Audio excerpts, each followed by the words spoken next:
I would sit in this gym late at night, 12 a.m., 1 a.m., 2 a.m., just alone. No music, just me. Training in jeans, training in my work clothes, my work boots, just thinking of the day where I'll have my opportunity to showcase what I'm really made out of. And just in a couple weeks' time, that day will come and I'll be ready. Gotta fold them a little bit. Gotta fold them a little bit. We got bench worlds coming up, but we still gotta build the other 3 lifts. I just hit a squat double PR Monday, so squats trending in the right direction. Bench press is gonna be trending in an upward direction as well. So we good, man. We're in good hands. I trust my coach. I trust in the process, and we're doing good, man. Hey, what's going on? What's going on, guys? My name is Quentin Nunez. I'm from Los Angeles. I'm a power lifter. This May 25th, I'll be heading over to Warsaw, Poland to represent the United States in bench press worlds. It's my first worlds competition, and I'm looking to take the gold. I'm looking to do my very best and take home a world championship. Overload. It was OD. About just lemon lime. For the next time. For the next time.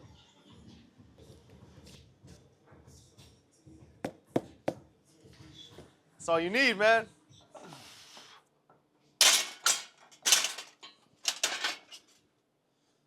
Easy work, easy work. Remember, these reds are not 20, they're not 45 pounds.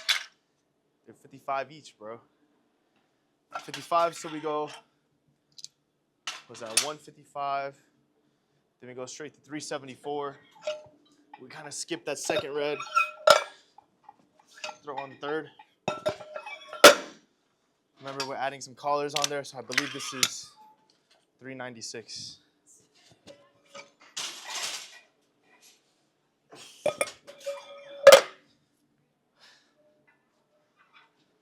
Powerlifting is it's a very stationary sport, right? It's a strength sport. We're not doing hydrox, we're not doing CrossFit. It's not really something you need to rush through. Because you're doing compound movements, you want your body to be fully recovered before you take on the next set. But what I found in my own training is, let's say your strength is this much, right? From 0 pounds to Quentin or whoever lifters max. For me, and getting from here to here, it's too many sets. So I could really just make big jumps. I can make big jumps. When you get to that level, you don't really need to play around with the small weights. You're really just wasting energy, wasting time. So you really just kind of hit the workout pretty fast until you start getting to your top end. That's when you take a little bit more time. 4 minutes in between sets, 5 minutes in between sets as I sit down. I need to sip that decipher, man.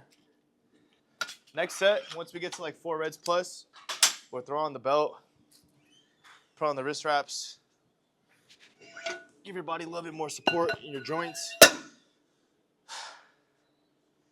4 reds is 485. Add a collar, 496. That's where a lot of people crumble right here. I'm not shading anybody or anything, but you go to most commercial gyms and this 500 pounds on the bar, go to LA Fitness, go to Crunch, go to EOS, wherever, 5 plates on the bar looks crazy. But here in the gym, once you see 4 reds, you kind of know like, okay, this person is extremely talented, extremely gifted, or both, right? And our goal is to be both. You know, we want to be talented and gifted and smart about how you train so that you have sustainable gains and you just don't crash and burn one day, you know? So all of this is calculated, years in the making.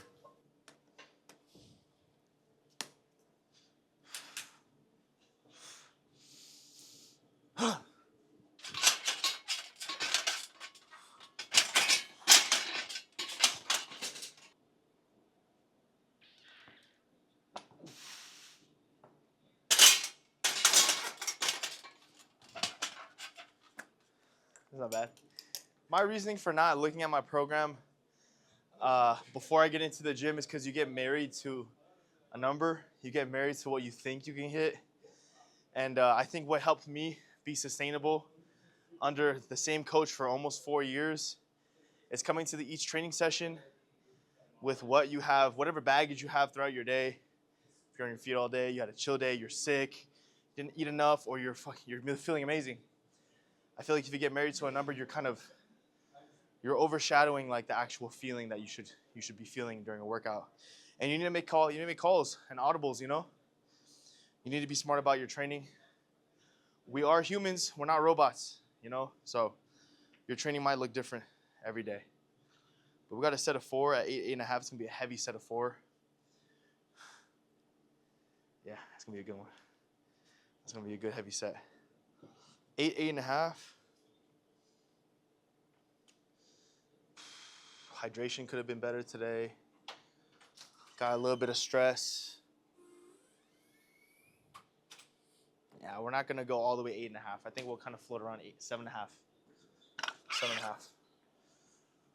So that's the whole philosophy with like RPE training, rate of perceived exertion. It's all perceived. It's all in your mental. You know, it's not percentage-based training when 70% of your max is a definite number, and if that's what your program calls and that's how you train, you're gonna load that number no matter what. But when you do RPE training, it's more of like your feeling. You know, it's a little bit more loose, so it's like a double-edged sword. You know, if you could still progress if you played smart, but you could also degress a lot if you don't play smart. So this is where a lot of your experience comes in as a lifter. I could definitely do that for 4. What's that, 5:30? Green is 5:30. For the collars, it might be more like 5:45. I don't think I need 5:45, so I'm actually not going to use the collars on this one. Low set of 5. I really started competing during COVID, actually pre-COVID, post-COVID, I'm sorry. My first ever competition was 2021. And prior to that, I feel like my life was at a complete 180. My priorities were all over the place. I was abusing substances. I was staying up late. I was drinking. I was partying. I wasn't on a path that was going to lead me to success. And what powerlifting taught me is discipline. It taught me to show up. It taught me to be honest with myself. It taught me to be accountable. It taught me self-worth. As much as I put in, I get back. It's been my biggest return on investment in my life. Out of my 27 years of lifting, I've given powerlifting everything I possibly have for 5 years. And finally, I feel like the recognition is there. The hard work is paying off. I'm reaping the fruits of my labor. So it's been a lifelong lesson. I'm a lifelong learner, and powerlifting just kind of solidifies that forever student mentality, in which I didn't have before. I thought I knew it all. I thought I had the blueprint before, but powerlifting keeps me modest, and that's a lesson that I can't ever not appreciate. We powered through bench, man. Huh? We powered through bench. We just bigger muscle groups like a squat deadlift. It's more of a compound movement. It's involving all the big muscles and small muscles. You need a little bit more time in between those sets. But when you're doing just bench press, you're just benching. You're using very small muscles: tricep, bicep, forearms, obviously chest, a little bit of back. But these sets, you could kind of pace around a little bit. Your heart rate's coming down. For a squat, you have to literally do a full brace, and you're standing up, using your erectors, using everything.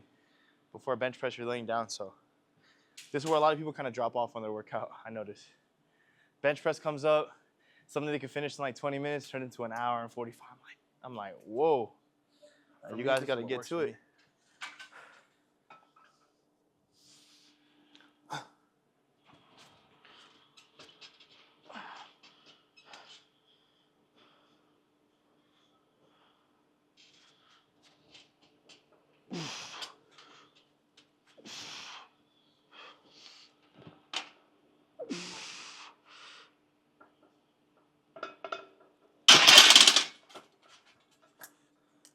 We'll go 374, 440. No, 374, 452. 452 to 474. After 474, we'll probably go, I want to say 5.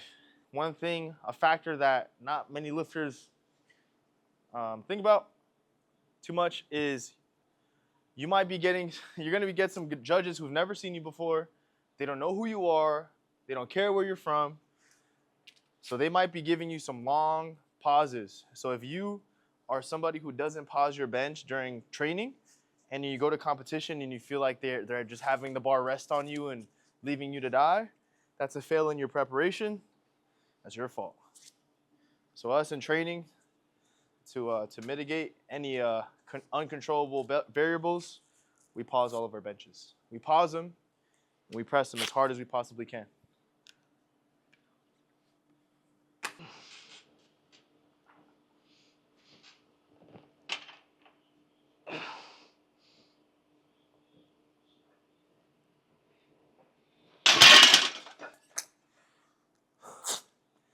What do you think? It's good? Solid, huh? I probably got 2 more jumps off of that. Felt a little heavy in the hands. Felt good. We're gonna go up. I had a full prep, 12-week prep for this competition. I'm still training my other 3 lifts, squat, or the other 2 lifts, squat and deadlift.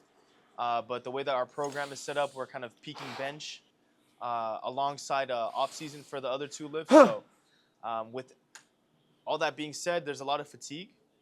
We're getting stronger. This is the biggest I've ever been.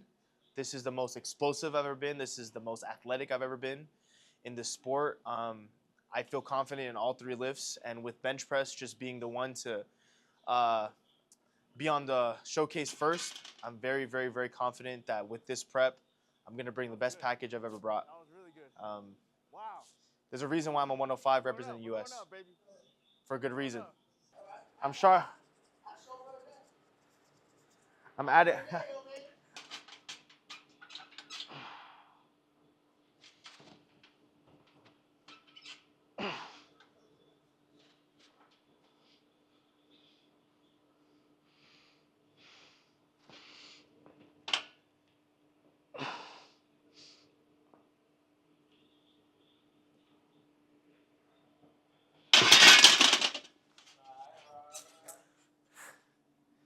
That's what I'm talking about, man.